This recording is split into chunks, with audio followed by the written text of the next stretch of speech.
Hi everyone, welcome back to the video. So देखते हैं UPSC Indian polity का एक बहुत ही ज़्यादा इंपॉर्टेंट टॉपिक जो कि है कॉन्स्टिट्यूशनल अमेंडमेंट। इंडियन पॉलिटी जिसके पास भी है, चाहे स्कूल में कॉलेज में, उनके लिए तो इंपॉर्टेंट है, लेकिन ये वीडियो मेनली यूपीएससी एस्पिरेंट के लिए बनाया गया है। तो चलिए समझते हैं, क्योंकि बहुत ज़्यादा इंपॉर्टेंट टॉपिक है कॉन्स्टिट्यूशनल अमेंडमेंट। कॉन्स्टिट्यूशन को हिंदी में संविधान कहते हैं, अमेंडमेंट को चेंजेस कहते हैं, बदलाव कहते हैं। तो भाई संविधान के अंदर क्या क्या बदलाव किया गया उसके बारे में जानते हैं इस वीडियो के अंदर। आधा ही देखेंगे और आधा नेक्स्ट वीडियो में कंप्लीट कर दिया जाएगा।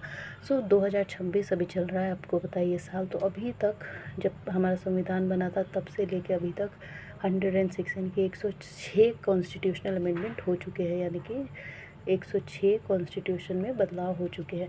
1950 में पहला इफेक्ट देखा गया था कॉन्स्टिट्यूशनल अमेंडमेंट का, यानी कि सबसे पहले कॉन्स्टिट्यूशनल अमेंडमेंट करने की सोच लाई गई थी और वहाँ से स्टार्ट होता है कॉन्स्टिट्यूशनल अमेंडमेंट करना। पार्लियामेंट के पास राइट है, यानी कि पार्लियामेंट के ही अप्रूवल से कॉन्स्टिट्यूशन के अंदर अमेंडमेंट किया जा सकता है। तो आर्टिकल 368 जो है पार्लियामेंट को हक देता है कि वो कॉन्स्टिट्यूशन में अमेंडमेंट लाने के लिए क्या ऑर्डर दे सकती है या फिर अप्रूवल दे सकती है, और इसी के अप्रूवल से, पार्लियामेंट के अप्रूवल से ही आगे कुछ भी होगा। सो पहला अमेंडमेंट एक्ट जो आया था वो था 1951 में। यहाँ पे 9 शेड्यूल देखा गया था, जहाँ पे लैंड रिफॉर्म लॉज को बचाया गया था, ठीक है, लाया गया था ताकि लैंड रिफॉर्म देखा जाए। जुडिशियल रिव्यू से लैंड रिफॉर्म लॉ को बचाने के लिए 9 शेड्यूल में फर्स्ट अमेंडमेंट एक्ट 1951 किया गया था, और यहाँ पे फ्रीडम ऑफ स्पीच के साथ रिस्ट्रिक्शन लगाई गई थी।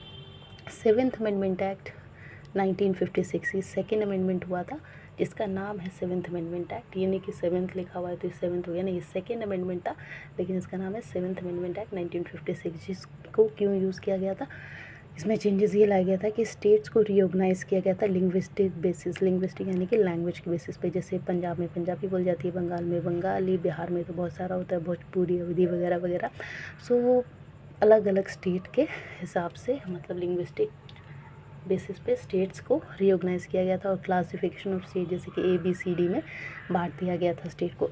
फिर थर्ड अमेंडमेंट होता है, लेकिन वो 24th अमेंडमेंट एक्ट 1971 था, यानी कि सीरियल नंबर में थर्ड था, लेकिन उसका नाम था 24th अमेंडमेंट एक्ट 1971, जिसमें क्या कहा गया था कि प्रेसिडेंट को कंपलसरी है to assist to constitutional amendment bills, यानी कि कॉन्स्टिट्यूशनल अमेंडमेंट बिल में प्रेसिडेंट का इन्वॉल्वमेंट, उसका अप्रूवल ज़रूरी है, ठीक है। वो चाहे तो रोक भी लगा सकता है, वो चाहे तो पास भी कर सकता है। फिर था 4th अमेंडमेंट, 4th चेंजेस, लेकिन ये 42nd नाम से था, 42nd अमेंडमेंट, जो कि 1976 ईयर में किया गया था। इसको मिनी कॉन्स्टिट्यूशन यानी कि छोटा संविधान भी कहते हैं। 42nd कॉन्स्टिट्यूशन को ये याद रखिएगा, क्योंकि बहुत इंपॉर्टेंट पॉइंट है, जिसमें सोशलिस्ट, सेक्युलर, इंटीग्रिटी जैसे concept preamble of Indian constitution में जुड़े गए थे, और फंडामेंटल ड्यूटीज़ भी लाई गई थी कॉन्स्टिट्यूशन के अंदर। फिर था 5th अमेंडमेंट, जो कि 44th अमेंडमेंट के नाम से है। 1978 में इसको लाया गया था, जिसमें जुडिशियल रिव्यू पावर, ठीक है, और रिस्टोर राइट टू प्रॉपर्टी को रिस्टोर करना, जुडिशियल रिव्यू पावर, इन सब बातों को इन्वॉल्व किया गया था। एंड फंडामेंटल राइट को, जो ये राइट टू प्रॉपर्टी था, उसको लीगल राइट में चेंज कर दिया गया था। पहले right to property fundamental right था, लेकिन बाद में उसको लीगल राइट बना दिया गया था 44th अमेंडमेंट 1978 ईयर में। 52nd अमेंडमेंट, जो कि 6 कॉन्स्टिट्यूशनल अमेंडमेंट था, लेकिन 52nd अमेंडमेंट के नाम से जाना जाता है, और इसका जो साल है वो है 1985, जिसमें 10th शेड्यूल ऐड की गई थी, और इसके थ्रू एंटी डिफेक्शन लॉ लागू किया गया था। फिर है 61st अमेंडमेंट 1989, जिसमें कि वोट एज को घटाया गया था लोकसभा और लेजिस्लेटिव असेंबली के इलेक्शन के लिए। पहले 21 थी, फिर बाद में 18 किया गया, और हम सबको पता है UAF यानी कि यूनिवर्सल एडल्ट फ्रेंचाइज के ज़रिए हमारा इंडिया जो कंट्री डेमोक्रेटिक कंट्री है, वहाँ पे हर 18 साल के इंसान को वोट देने का हक है, और देना ही चाहिए। डेमोक्रेटिक कंट्री तभी फॉर्म होगी, क्योंकि 1 vote 1 value. Okay, next constitutional amendment 73rd constitutional amendment, जो कि 1992 में हुआ था। इसके थ्रू पंचायती राज को कॉन्स्टिट्यूशनल स्टेटस दिया गया था, यानी कि जो लोकल रीजन है, गांव वाले रीजन, उनको कॉन्स्टिट्यूशन में जगह मिली थी, उनके लिए अपने रूल्स एंड रेगुलेशन लाए गए थे। पार्ट 9 बनाया गया था, इसके लिए 11 शेड्यूल थी, ठीक है।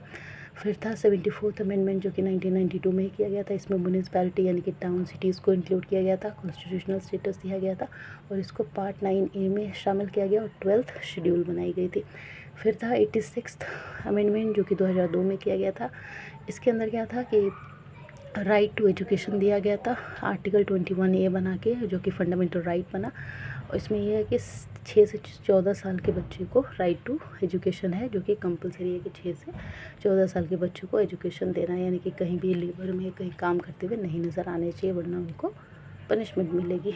बच्चों को नहीं जो काम करवा रहे हैं, क्योंकि आपको तो पता है ना कि हमारा संविधान क्या कहता है कि 6 से 14 साल के बच्चे जो है पढ़ाई करेंगे और कोई काम नहीं करेंगे, हमारा फंडामेंटल राइट भी है, स्पेशल राइट है। सो अभी इस वीडियो में आपको 1 2 3 4 5 6 7 8 9 10 पूरे 10 कॉन्स्टिट्यूशनल अमेंडमेंट अभी तक बता दिए गए हैं। बाकी जो बच्चे हैं वो आपको नेक्स्ट पार्ट में पता चलेगा। तब तक के लिए इसको लर्न करिए, रिवाइज़ करिए, और कोई डाउट होगा तो कमेंट करके पूछ सकते हैं। Like share subscribe. Thank you.